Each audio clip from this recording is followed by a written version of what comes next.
Olá pessoal, tudo bem? Sejam bem-vindos aí a mais um vídeo aqui do Literatura Fora da Escola. Eu sou Lucas Limberti e hoje nós vamos falar de Luís Vaz de Camões.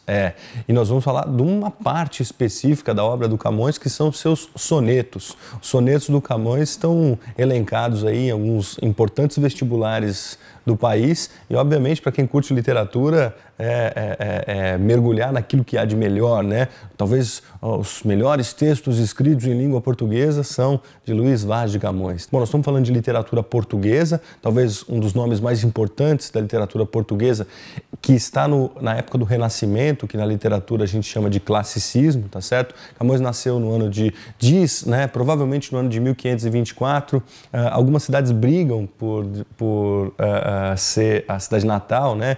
Lisboa, Coimbra, Santarém brigam para dizer que Camões nasceu por ali, até por uma questão, claro, de importância dessa figura que se transformou num herói português, né? Por tudo que fez pela literatura, enfim, apesar que sua vida foi um pouco pregressa, digamos assim, um pouco turbulenta, envolvida em algumas confusões, né?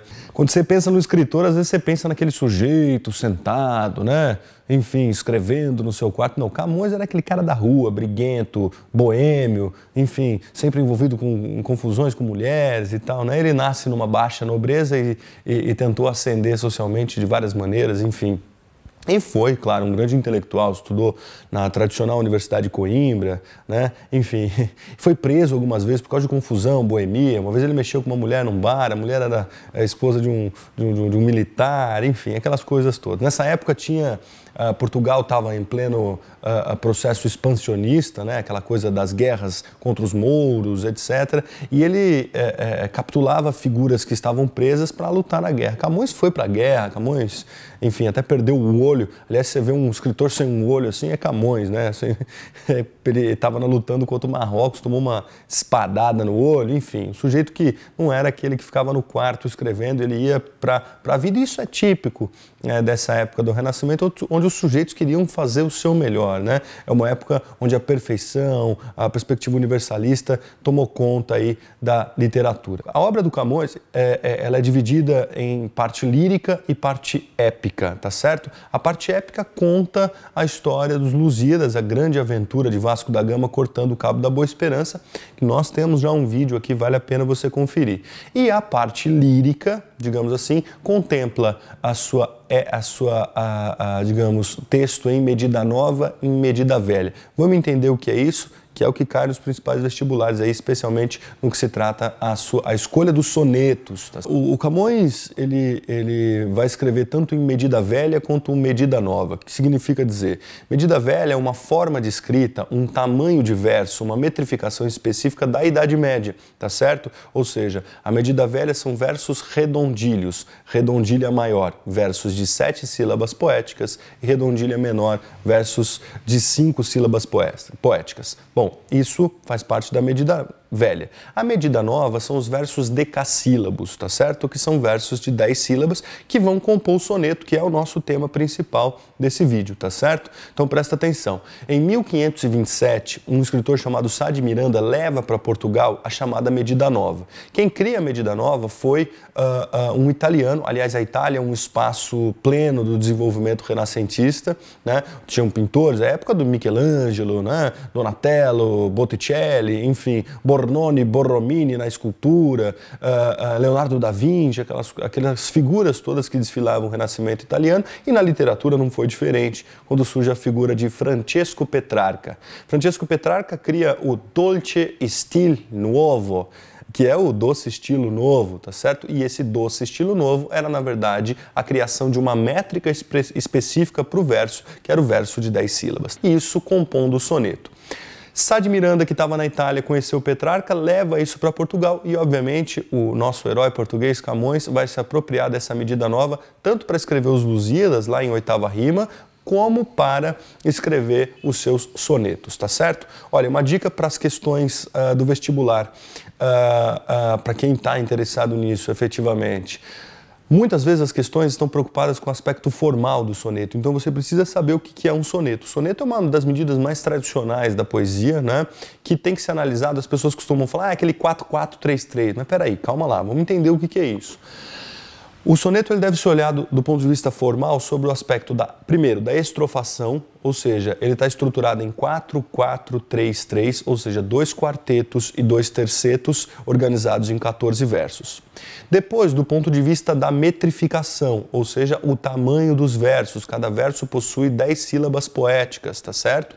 Tem que tomar cuidado com a escansão poética, né? A contagem das sílabas poéticas, que é diferente das sílabas gramaticais, ela junta as vogais no final de palavra e começo de palavra, quando pronunciadas juntas, e na última palavra de cada verso você vai somar apenas até a sílaba tônica. E a terceira coisa, que é o esquema rímico. Presta atenção que o esquema rímico de um soneto é muito importante, tá certo? Você tem uma estruturação como na matemática se usa x, y, né? Na literatura nós vamos usar o A, B, C, D, ou seja, são variantes que vão representar o símbolo fonético de cada verso. Então, por exemplo, ão, a gente poderia fazer bebê, in, cc. Então, a organização dos sonetos, do ponto de vista que é esse terceiro do esquema rímico, vai ser ABBA, ABBA, CDC, CDC, ou seja, os dois quartetos têm formas estanques, que seria este ABBA, ABBA,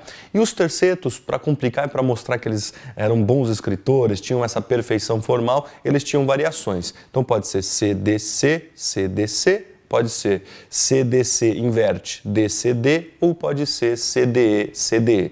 Esse é a forma tradicional do soneto italiano que Camões vai utilizar na sua produção lírica em medida nova e que pode ser perguntado para vocês nas provas, fiquem atentos ao aspecto formal.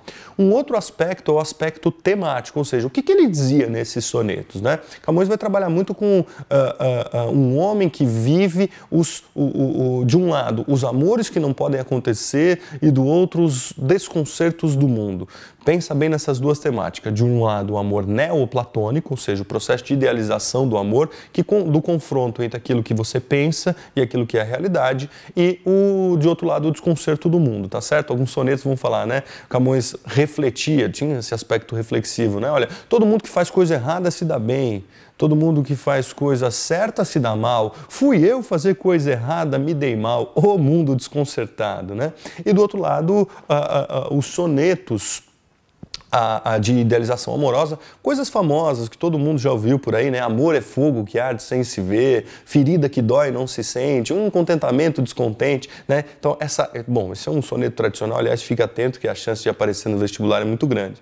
Enfim, outros vários sonetos, Alma gentil que te partiste, né? Um soneto que ele dedica à figura de Dinamene. Aliás, vocês conhecem a história de Dinamene? O nome é esquisito, mas era a moça mais linda do mundo quando Camões foi numa dessas expedições, porque ele era dado a essas expedições. Aliás, ele foi detentor dos bens dos defuntos ausentes em Macau, foi para Goa, foi para a Índia, foi para a Indochina, enfim. Ele conheceu uma chinesa maravilhosa e ele convenceu essa chinesa chamada Dinamene, maravilhosa, tipo a Pocahontas, sabe? Aquela coisa perfeita, levá-la para Portugal.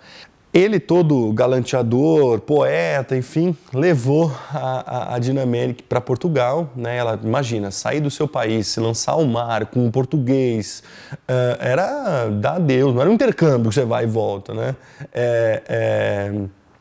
Ela abandonou a família, a história, o país e se lançou ao mar com Camões, imagina. E Camões, nessa época, estava escrevendo os Lusíadas e foi naquela embarcação com ela, namorava a Dinamene um pouco, escrevia os Lusíadas, namorava a Dinamene, até que um dia caiu uma tempestade, um raio, parte o navio que eles estavam no meio e Camões, desesperado, viu os Lusíadas boiando para um lado, a Dinamene para o outro, os Lusíadas para um lado, a Dinamene para o outro, enfim. Naquela situação, ele se salvou nadando e conta a lenda que ele salvou os Lusíadas, quer dizer, o manuscrito dos Lusíadas, e deixou a Dinamene morrer afogada, enfim. E aí depois ele escreve um soneto, Alma gentil que te partiste, todo arrependido, dizendo que a amava e que espera morrer para reencontrá-la, enfim. Histórias aí de Luís Vaz de Camões, tá certo? Então, bom, só para fechar então, quando se trata dos sonetos de Camões, lembrar de todas essas especificidades técnicas, tá certo? Então, estrofação, esquema rímico e metrificação e do ponto de vista temático, esse sujeito que vive um mundo desconcertado, essa transformação entre realidade e idealização, típica de um soneto maneirista que vai trazer os processos contraditórios, com duas grandes temáticas, ou o desconcerto do mundo ou o amor neoplatônico, tá certo? Com essas dicas, peguem os sonetos, avaliem, façam a metrificação, observem as temáticas, tenho certeza que vocês vão mandar muito bem no vestibular aí, tá certo? Curtam nossa página, se inscrevam aqui no canal, tá? Assistam os outros vídeos, tenho certeza que vocês vão curtir. Valeu? Então até a próxima!